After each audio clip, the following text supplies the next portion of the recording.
तो उस पर बात रख चुका हूँ कि पढ़ेंगे तो आगे बढ़ेंगे। डॉक्टर बाबा साहब अम्बेडकर ने कहा था, शिक्षित बनो, संगठित रहो, संघर्ष करो।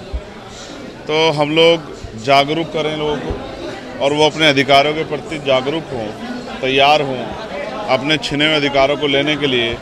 उसके ज़रिए जो है उनका जो जीवन है वो आत्मसम्मान का हो, अधिकारों का हो। तो हमने जो नारा दिया है वो यही है कि पढ़ेंगे तो आगे बढ़ेंगे और साथ साथ चलेंगे। बटेंगे जैसे बयान से क्या प्रभाव पड़ता है? मुख्यमंत्री जी को जवाब देना चाहिए। जब वो मंच पे खड़े होके हरिजन और गैर हरिजन की बात करते हैं, बांटा किसने? पहले ब्राह्मण, क्षत्रिय, वैश्य में, फिर जातियों के आधार में, जातियों में भी जातियाँ, गोत्र किसने बांटा है?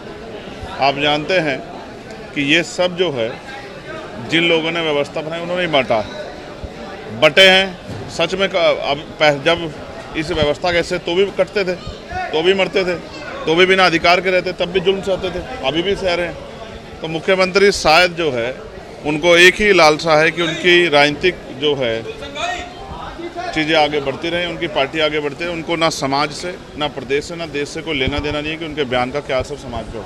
सर, एक जो विधानसभा में आपके प्रत्याशी ने पर्चा दाखिल किया था, लेकिन इन पर इसकी नहीं बुलाया गया, क्या साजिश इसके पीछे? देखिए, मैं ये समझता हूँ कि जिस तरह का टिकट डिस्ट्रीब्यूशन हुआ था, भाजपा के लोगों ने डर के षड्यंत्र करके हमारे प्रत्याशी का पर्चा कैंसिल कराया। हम इन चीज़ों से डरने वाले नहीं। जिन सीटों में हमारे प्रत्याशी लड़ रहे हैं बेहद दमदारी से लड़ रहे हैं। मेरा विश्वास है कि आज़ाद समाज पार्टी का प्रतिनिधित्व इस बार विधानसभा में जाएगा। एक जानकारी मैं आपको देना चाहता हूँ, हालांकि ये राजनीतिक नहीं है, मुझे नहीं पता आपके लिए इसके कोई मायने हैं या नहीं, लेकिन अभी मैं ट्रेन का सफ़र करके आ रहा हूँ वंदे भारत से। C3 जिस बोगी में मैं था, जैसे ही ट्रेन ने बुलंदशहर क्रॉस किया, किसी असामाजिक तत्व ने ट्रेन पर पत्थर फेंका, जिसमें मुझसे आगे 2-3 जो चेयर्स हैं उनके आगे वाले जो एक यात्री थे, उनका शीशा चकनाचूर हो गया, उनको चोट भी लग सकती थी।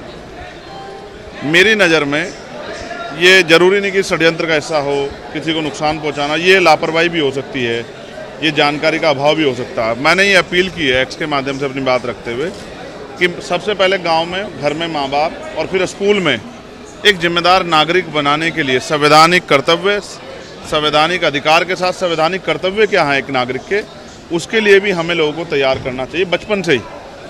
रेलवे की संपत्ति जनता की संपत्ति है, देश की संपत्ति। देश की संपत्ति की सुरक्षा करना एक जागरूक नागरिक का अधिकार है, कर्तव्य है। तो इसलिए मैं देश के जो संविधान में आस्था रखते हैं, जो मुझ में आस्था रखते हैं, जो इस आंदोलन में आस्था, उन सबसे अपील करता हूँ कि कभी भी ऐसे किसी कृत्य का हिस्सा ना बने जिसमें देश की संपत्ति को, सरकारी संपत्ति को नुकसान हो या किसी का भी नुकसान हो। ये अच्छा नहीं है। मैं रेल मंत्री जी से, केंद्रीय रेल मंत्री जी से और प्रशासन, पुलिस से ये मांग करता हूँ।